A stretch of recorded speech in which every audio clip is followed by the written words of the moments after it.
Hello students, today we will be studying Unit 1, some basic concepts of chemistry.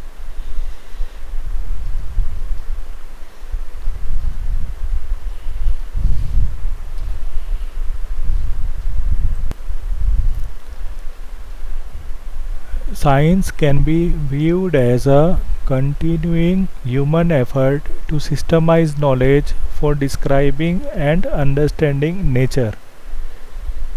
You have learned in your previous classes that we come across diverse substances present in nature and changes in them in daily life. Curd formation from milk, formation of vinegar from sugarcane juice on keeping for prolonged time, and rusting of iron are some of the examples of changes which we come across many times.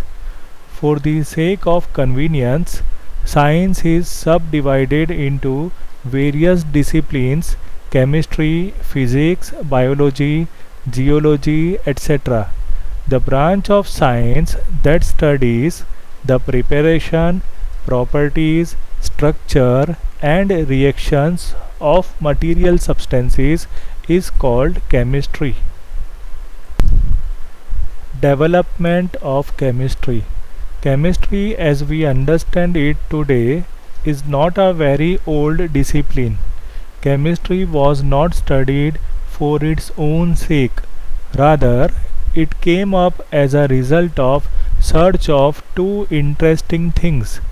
First is philosopher's stone, we say Paras, which would convert all baser metals, example iron and copper, into gold.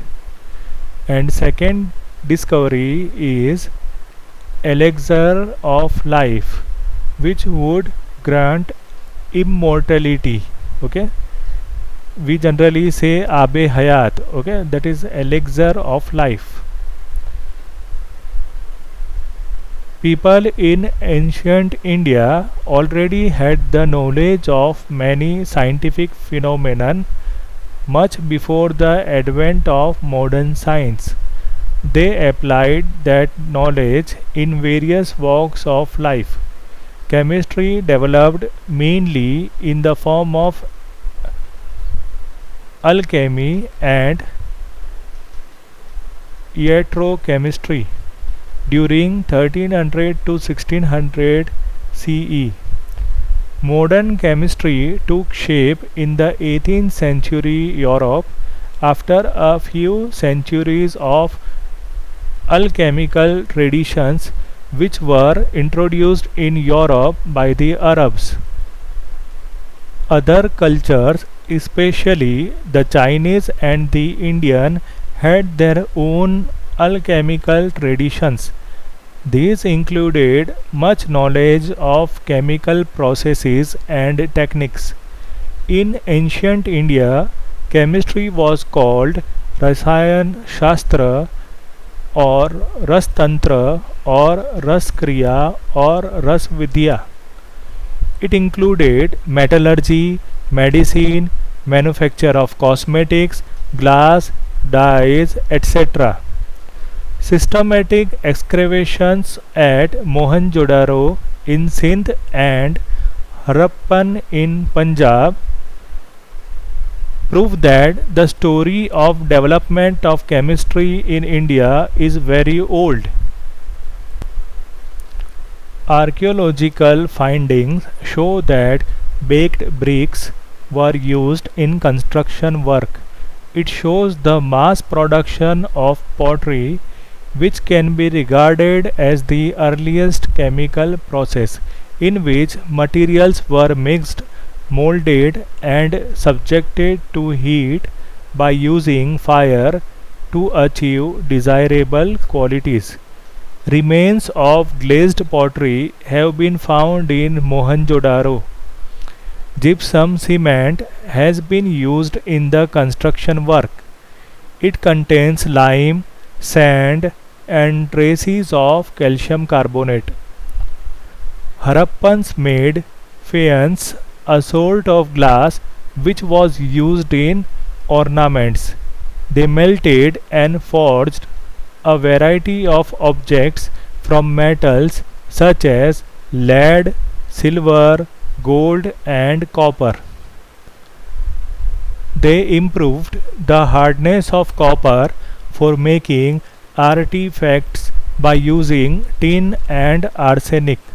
A number of glass objects were found in Musky in South India and Hastinapur and Taxila in North India. Glass and glazes were colored by addition of coloring agents like metal oxides. Copper metallurgy in India dates back to the beginning of Chalcolithic cultures in the subcontinent.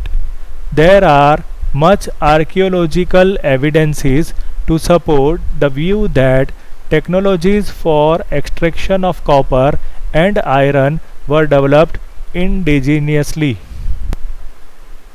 According to Rig Veda, tanning of leather and dyeing of cloth were practiced during 1000 to 400 BCE. Tanning of leather means that the leather obtained from the animals were hardened and thereafter it was used for various purposes. The golden gloss of the black polished ware of northern India could not be replicated and is still a chemical mystery. Their wares indicate the mastery with which kiln temperatures could be controlled.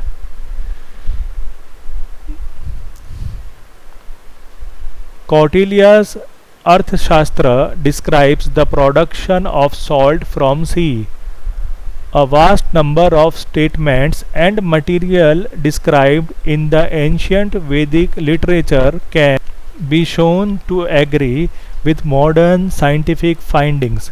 Copper utensils, iron, gold, silver ornaments, and terracotta discs and painted grey pottery have been found in many archaeological sites in North India. Sushruta Samhita explains the importance of alkalis. The Charak Samhita mentions ancient Indians who knew how to prepare sulfuric acid and nitric acid and oxides of copper, tin, and zinc. The sulfates of copper, zinc, and iron, and the carbonates of lead and iron. Rasopanishad describes the preparation of gunpowder mixture. Tamil texts also describe the preparation of fireworks using sulfur, charcoal, saltpeter, that is potassium nitrate, mercury, camphor, etc. Nagarjun was a great Indian scientist. He was a reputed chemist, an alchemist, and a metallurgist. His work Ras Ratnakar deals with the formulation of mercury compounds.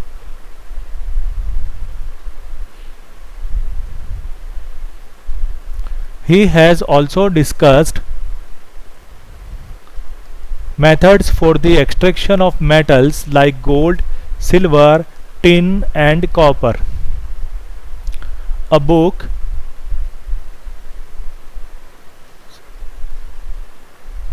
Sarnavam appeared around 800 CE. It discusses the uses of various furnaces, ovens, and crucibles for different purposes. It describes methods by which metals could be identified by flame color. Chakrapani discovered mercury sulfide. The credit for inventing soap is also goes to him. He used mustard oil and some alkalis as ingredients for making soap. Indians began making soaps in the 18th century CE. oil of erenda and seeds of mahua plant and calcium carbonate were used for making soap. The paintings found on the walls of Ajanta and Ellora, which look fresh even after ages, testify to a high level of science achieved in ancient India. Varahmihir's Brihat Samhita is a sort of encyclopedia which was composed in the 6th century CE. It informs about the preparation of glutinous material to be applied on walls and roofs of houses and temples. It was prepared entirely from extracts of various plants, fruits, seeds, and barks, which were concentrated by boiling and then treated with various resins. It will be interesting to test such materials scientifically and assess them for use. A number of classical texts like Atharvaveda mention some dye stuff. The material used were turmeric, madder, sunflower, orpiment, cochineal, and lake. Some other substances having tinting property were Kampalkika, Patanga, and Jatuka. Varahmihir's Brihat Samhita gives references to perfumes and cosmetics.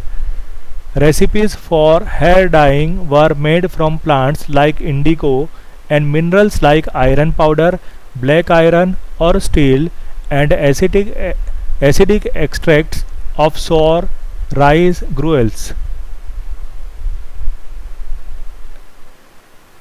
Gandha Yukli describes recipes for making scents, mouth perfumes, bath powders, incense, and talcum powder.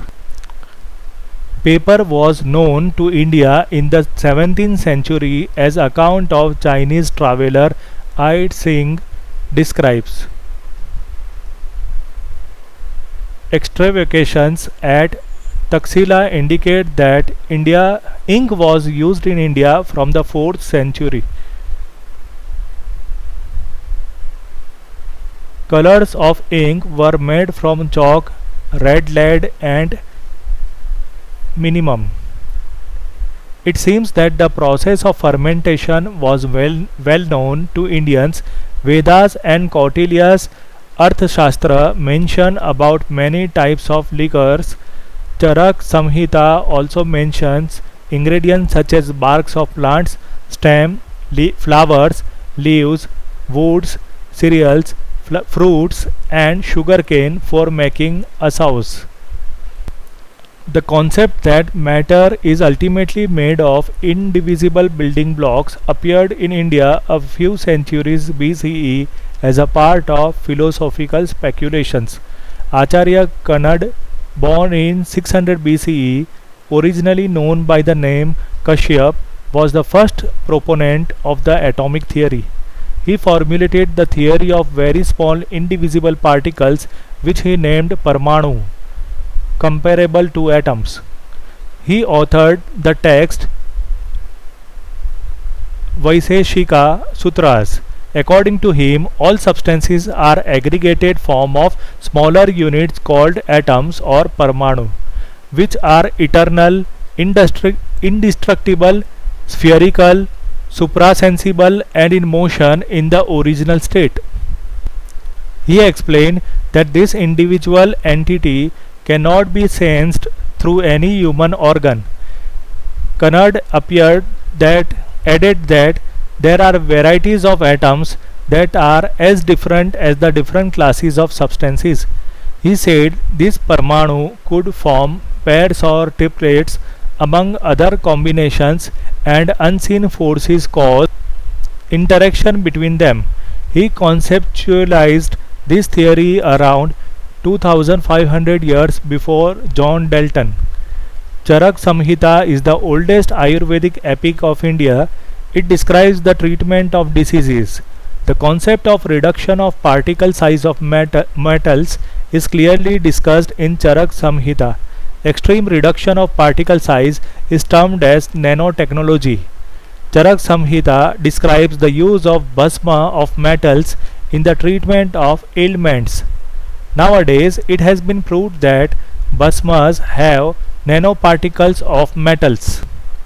After the decline of alchemy, electrochemistry reached a steady state, but it too declined due to the introduction and practice of Western medicinal system in the 20th century. During this period of stagnation, pharmaceutical industry based on Ayurveda continued to exist, but it too declined gradually. It took about 100 to 150 years for Indians to learn and adopt new technologies. During this time, foreign products poured in. As a result, indigenous traditional techniques gradually declined. Modern science appeared in Indian scene in the later part of the 19th century. By the mid 19th century, European scientists started coming to India and modern chemistry started growing. From the above discussion, you have learned that chemistry deals with the composition, structure, properties, and interaction of matter and is of much use to human beings in daily life. These aspects can be best described and understood in terms of basic constituents of matter that are atoms and molecules. That is why chemistry is also called the science of atoms and molecules.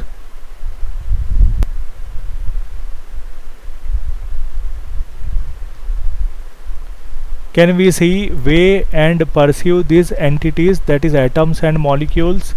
Is it possible to count the number of atoms and molecules in a given mass of matter and have quantitative relationship between the mass and the number of these particles? We will get the answer of some of these questions in this unit. We will further describe how physical properties of matter can be quantitatively described using numerical values with suitable units. Importance of chemistry. Chemistry plays a central role in science and is often intertwined with other branches of science. Principles of chemistry are applicable in diverse areas such as weather patterns, functioning of brain, and operation of a computer. Production in chemical industries, manufacturing fertilizers, alkalis, acids, salts, dyes, polymers, drugs, soaps, detergents, metals, alloys, etc., including new material. Chemistry contributes in a big way to the national economy. It also plays an important role in meeting human needs for food, healthcare products, and other material aimed at improving the quality of life.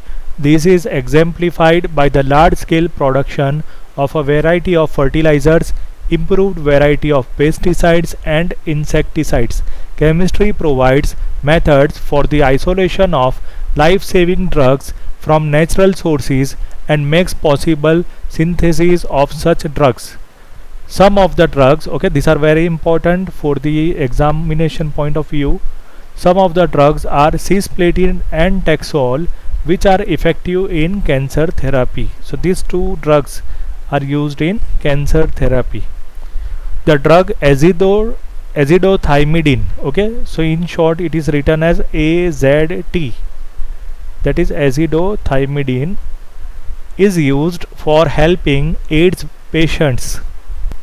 Chemistry contributes to a large extent in the development and growth of a nation. With a better understanding of chemical principles, it has now become possible to design and synthesize new material having specific magnetic, electric and optical properties. This has led to the production of superconducting ceramics, conducting polymers, optical fibers, etc. Chemistry has helped in establishing industries which manufacture utility goods like acids, alkalis, dyes, polymer materials, etc. These industries contribute in a big way to the economy of the nation and generate employment. In recent years, chemistry has helped in dealing with some of the pressing aspects of environmental degradation with a fair degree of success. Safer alternatives to environmentally hazardous refrigerants like CFCs, chlorofluorocarbons, responsible for ozone depletion in the stratosphere, been successfully synthesized. However, many big environmental problems continue to be matters of grave concern to the chemists. One such problem is the management of the greenhouse gases like methane, carbon dioxide, etc. Understanding of biochemical processes, use of enzymes for large scale production of chemicals, and synthesis of new exotic material are some of the intellectual challenges for the future generation of chemists. A developing country like India needs talented and creative chemists for accepting such challenges. To be a good chemist and to accept such challenges, one needs to understand the basis of basic concepts of chemistry, which begin with the concept of matter. Let us start with the nature of matter. Nature of matter. You are already familiar with the term matter from your earlier classes. Anything which has mass and occupies space is called matter. Everything around us, for example, book, pen, pencil, water, air, all living beings, etc., are composed of matter. You know that they have mass and they occupy space. Let us recall the characteristics of the states of matter which you learnt in your previous classes. States of matter.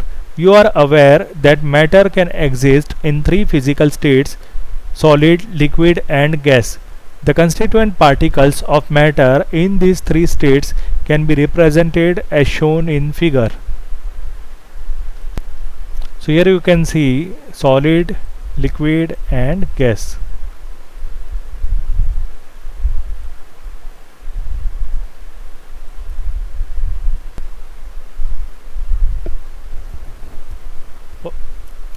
Particles are held very close to each other in solids in an orderly fashion, and there is no much freedom of movement.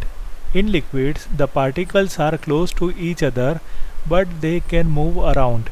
However, in gases, the particles are far apart as compared to those present in solid or liquid states, and their movement is easy and fast.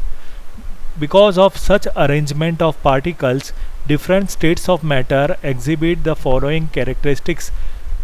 Solids have definite volume and definite shape. Liquids have definite volume but do not have definite shape. They take the shape of the container in which they are placed. Gases have neither definite volume nor definite shape. They completely occupy the space in the container in which they are placed. These three states of matter are interconvertible by changing the conditions of temperature and pressure. For example, on heating, solid usually changes to a liquid, and the liquid on further heating changes to gas or vapor. In the reverse process, a gas on cooling liquefies to the liquid, and the liquid on further cooling freezes to the solid. Classification of matter. In class 9, you have learned that at macroscopic or bulk level, matter can be classified as mixture or pure substances. These can further be subdivided as shown in figure 1.2. When all constituent particles of a substance are same in the chemical nature, it is said to be a pure substance. A mixture contains mainly many types of particles. A mixture contains particles of two or more pure substances which may be present in it in any ratio. Hence, their composition is variable. Pure substances forming mixture are called its components. Many of the substances present around you are mixtures. For example, sugar solution in water, air, tea, etc. are all mixtures. A mixture may be homogeneous or heterogeneous. In a homogeneous mixture, the components completely mix with each other. This means particles of components of the mixture are uniformly distributed throughout the bulk of the mixture and its composition is uniform throughout. Sugar solution and air are the examples of homogeneous mixtures. Here you can see matter can be divided into two types, mixtures and pure substances. Mixtures further divided into homogeneous mixtures and heterogeneous mixtures. So if we talk about heterogeneous mixture, in a heterogeneous mixture the composition is not uniform throughout and sometimes different components are visible. For example, mixture of salt and sugar, grains and pulses along with some dirt, often stone pieces, are heterogeneous mixtures. You can think of many more examples of mixtures which you come across in the daily life. It is worthwhile to mention here that the components of a mixture can be separated by using physical methods such as simple hand picking, filtration, crystallization, distillation, etc. Pure substances have characteristics different from mixtures. Constituent particles of pure substances have fixed composition. Copper, silver, gold, water and glucose are some examples of pure substances. Glucose contains carbon, hydrogen and oxygen in a fixed ratio and its particles are of same composition. Hence, like all other pure substances, glucose has a fixed composition. Also, its constituents carbon, hydrogen and oxygen cannot be separated by simple physical methods. Pure substances can further be classified into elements and compounds. Particles of an element consist of only one type of atoms. These particles may exist as atoms or molecules. You may be familiar with atoms and molecules from the previous classes, however, you will be studying about them in detail in Unit 2. Sodium, copper, silver, hydrogen, oxygen, etc. are some examples of elements. All atoms are of one type. However, the atoms of different elements are different in nature. Some elements such as sodium or copper contain atoms as their constituent particles, whereas in some other the constituent particles are molecules which are formed by two or more atoms. For example, hydrogen H2, nitrogen N2 and oxygen O2 gases consist of molecules in which two atoms combine to give their respective molecules. This is illustrated in figure 1.3. So hydrogen, oxygen, nitrogen, copper, sodium, these are all elements as they consist of same type of atoms. H2 molecule contains two hydrogen atoms and both the atoms belong to same element. That's why hydrogen H2 is a molecule of an element. In O2 molecule, both the atoms are of oxygen. That's why O2 is also a molecule of an element. When two or more atoms of different elements combine together in a definite ratio, the molecule of a compound is obtained. Moreover, the constituents of a compound cannot be separated into simpler substances by physical methods. They can be separated by chemical methods. Examples of some compounds are water, ammonia, carbon dioxide, sugar, etc. The molecules of water and carbon dioxide are represented in figure 1.4. Note that a water molecule comprises two hydrogen atoms and one oxygen atom. Similarly, a molecule of carbon dioxide contains two oxygen atoms combined with one carbon atom. Thus, the atoms of different elements are present in a compound in a fixed and definite ratio, and this ratio is characteristic of a particular compound. Also, the properties of compound are different from those of its constituent particles.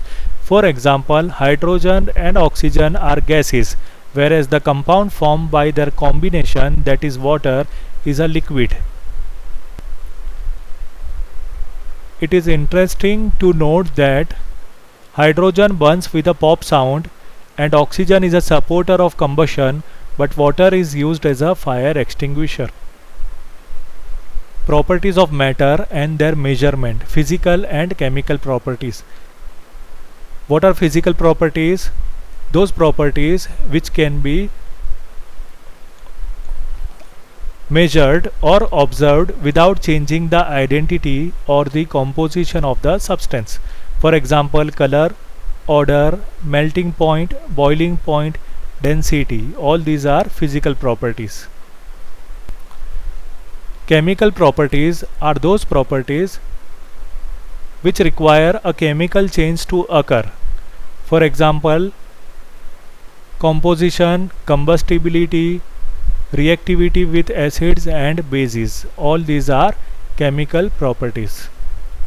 Measurement of physical properties. Earlier, two different systems of measurement, that is English system and the metric system, were being used in different parts of the world. The metric system, which originated in France in the 18th century, was more convenient as it was based on the decimal system.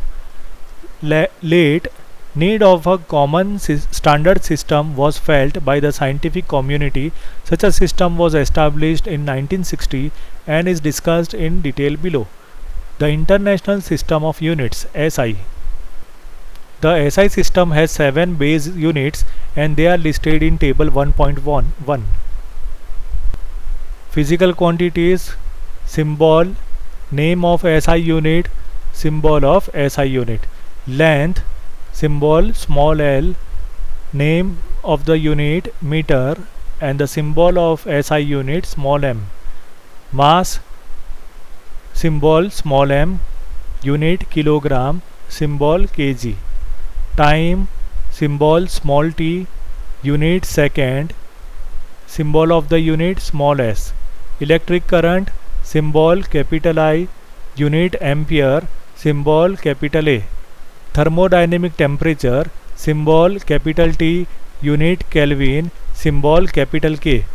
Amount of substance, symbol small n, unit mole, mole, while in case of symbol of the unit E will be dropped. Okay, so symbol will be mol. Luminous intensity, symbol LV, name of the unit candela, symbol of unit small cd. Prefixes used in the SI system.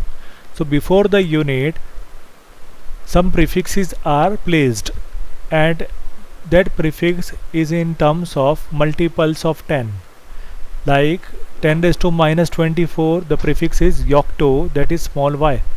Now for us in 11th and 12th, the important prefixes are from 10 raised to minus 15 to 10 raised to plus 12. Okay, so you have to remember from here. 10 raised to minus 15 femto small f, 10 raised to minus 12 pico small p, 10 raised to minus 9 nano small n, 10 raised to minus 6 micro mu, 10 raised to minus 3 milli small m, 10 raised to minus 2 centi small c, 10 raised to minus 1 deci small d, 10 raised to plus 1 deca dA. So deci and deca both are starting with D. So in order to differentiate, deci is denoted by only small d while deca with small da. 10 raised to 2 hecto small h, 10 raised to 3 kilo small k, 10 raised to 6 mega capital M, 10 raised to 9 giga capital G, 10 raised to 12 tera capital T. Mass and weight. Now what is the difference between mass and weight? So we will see that force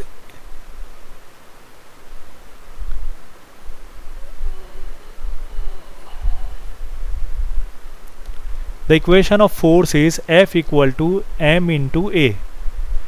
So weight is nothing but it is force exerted by gravity on an object. So that is equal to mass into acceleration due to gravity. So here you can see that from place to place the value of g changes.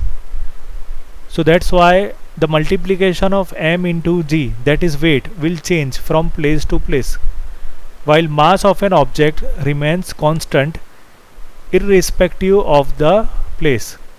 So mass of a substance is the amount of matter present in it, while weight is the force exerted by gravity on an object. The mass of a substance is constant, whereas its weight may vary from one place to another due to change in gravity. You should be careful in using these terms. So if you see, then unit of mass is kilogram, SI unit of mass is kilogram, and if we talk our weight, so it is nothing but it is force, so its unit should be Newton. Now next is volume. Volume is the amount of space occupied by a substance. So here we will see that volume of any object is equal to length into breadth into height. Now length, breadth and height all are the lengths only, so their units are meter. So the unit of volume will become meter cube.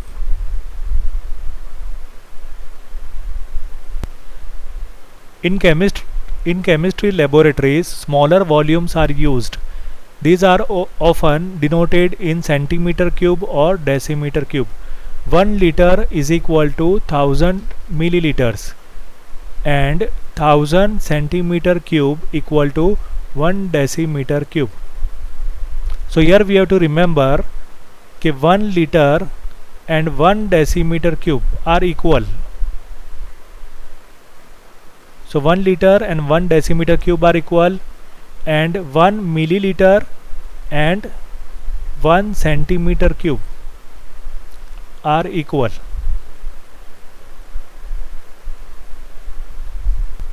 In the laboratory, the volume of liquids or solutions can be measured by graduated burette. That means it is a glass burette which is containing divisions of the volume. Then graduated pipette, graduated cylinder, volumetric flask.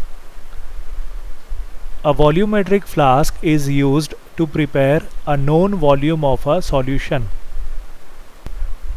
Density.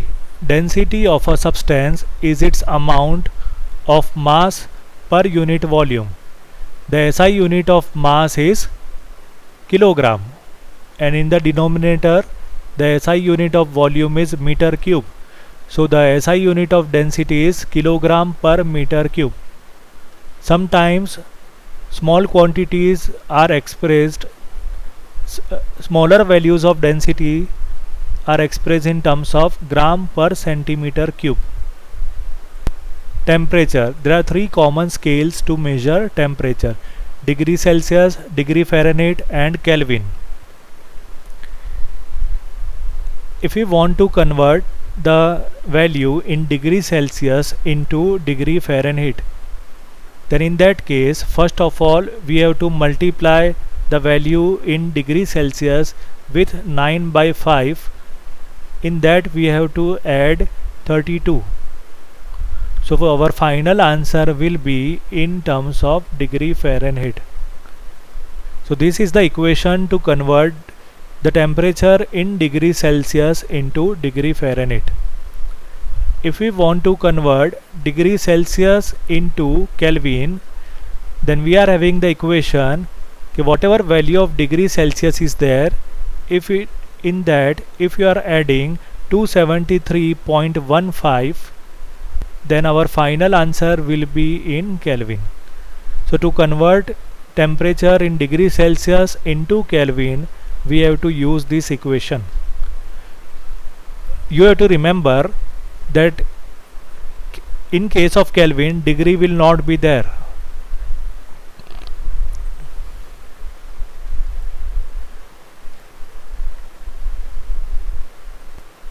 Here we will see that the three thermometers are given. One is clinical thermometer, okay, which is in terms of Fahrenheit, and other are Kelvin scale thermometer and Celsius thermometer. Here we will see that in case of Celsius and Fahrenheit, they may have negative values also. So they may have negative values also. While in case of Kelvin scale, the minimum Kelvin temperature is 0 Kelvin. So negative values cannot be possible in case of Kelvin thermometer. As we will see that at 0 Kelvin temperature, the volume of a container is 0. So volume of a container cannot be negative. So that means the temperature below 0 Kelvin is not possible. Now next is scientific notation. In chemistry we deal with atoms and molecules. Atoms and molecules are so small that their numbers are very large. Like if we want to count the number of atoms or molecules in 1 mole of substance, so it is 6022 and then 20 zeros are there. So instead of writing so many digits, it is convenient to write it in the form of scientific notation. In case of scientific notation, a number is represented in the form of n into 10 raised to n, where capital N is a number between 1 and 9.999. For example, if it is 232.508, then in scientific notation we require only one non-zero digit before decimal point. That means you have to move a decimal point 2 digits towards left. So when we move a decimal point 2 digits towards left, then we are going to get the answer 2.32508 into 10 raised to 2. Here you have to remember that in a number line, when we move towards right, we are having positive values, and when we are moving towards left, we are having negative values. Now here what you have to do, you have to perform an operation opposite to the number line. For example, here decimal point is moved 2 digits towards left. So 2 digits towards left means negative value should be there, but instead of that you have to take positive value. So 2 digit towards left means 10 raised to 2. So here this is the way how you can remember. Similarly, if you have to move a decimal point towards the right, that means on number line positive value is there, but here you have to take negative power of 10. Here we can see 0.00016. Now here we require one non-zero digit before decimal point. So we will move a decimal point 4 places towards the right. And if it is towards the right, that means you have to take negative value. So it will be 1.6 into 10 raised to minus 4. Now let us see how to multiply and divide the numbers using scientific notation. 5.6 into 10 raised to 5 when multiplied with 6.9 into 10 raised to 8. So we have to take the powers of 10 together. So instead of multiplication there will be addition in the powers. So 10 raised to 5 plus 8, and these two numbers will be written together, that is 5.6 into 6.9. So that is 38.64 into 10 raised to 13. Now we have to convert the last answer in scientific notation. So we have to move this decimal point 1 digit towards the left, and 1 digit towards the left means addition. So here we have to add 1. So it will become 3.864 into 10 raised to 14. Similarly in division also, 2.7 divided by 5.5. So that can be written as it is 10 raised to minus 3 upon 10 raised to 4. So subtraction in the power. So 10 raised to minus 7. Now here before decimal point a non-zero digit is there. Now in scientific notation, before decimal point there should be one non-zero digit. So you have to take the decimal point towards the right. So it will become 4.909. Now towards the right means we have to take opposite to number line, so we have to subtract 1. So 10 raised to minus 7 minus 1, so that is 10 raised to minus 8. In addition and subtraction, first of all, suppose we have to add these two numbers. So we have to see that their power should be same. Here in these two numbers, powers are different. So our first work is to make them same. So suppose the first number is kept as it is, and here instead of 10 raised to 3 we have converted it into 10 raised to 4. So for that we have to take the decimal point one digit towards left. So now 10 raised to 4 is common, so that will be taken outside. Then we are remaining with 6.65 plus 0.895, that is equal to 7.545 into 10 raised to 4. Now here we will see that already the number is in scientific notation. In case of subtraction also the same process is performed. Now let us see precision and accuracy. Precision refers to the closeness of various measurement for the same quantity. However, accuracy is the agreement of a particular value to the true value. Let us understand this by taking an example. Suppose there is a piece of iron, and that iron piece is having 2 gram weight. So that 2 gram is the true value. So suppose teacher already knows the true value, that is 2 gram. Now teacher is giving this piece of iron to student A. That student A is taking the measurements of that piece 2 times on the weighing machine. Then teacher takes away that iron piece from student A and then gives to student B. Student B also weighs the same iron piece 2 times on the weighing machine. Then teacher takes away the iron piece from student B and gives to student C. That student C also weighs the same iron piece 2 times. Suppose the readings taken by student A are 1.95 and 1.93. So the average is 1.94. The readings of student B are 1.94 and 2.05. So average is 1.995. Student C is having reading 2.01 and 1.99. So average is 2. Now the true value already we know, that true value of the teacher is 2 gram.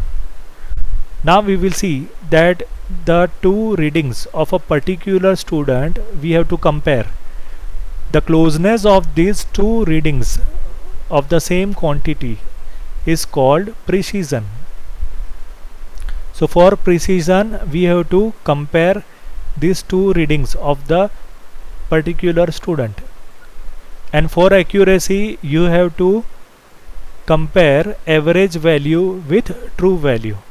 The closeness of average value with a true value is called accuracy. Now let us find out precision and accuracy in case of all the three students. In case of student A, 1.95 and 1.93 are close to each other, that means student A is precise. But 1.94 and 2 are very far, so student A is not accurate. In case of student B, 1.94 and 2.05 are very far, so student B is not having precision in readings.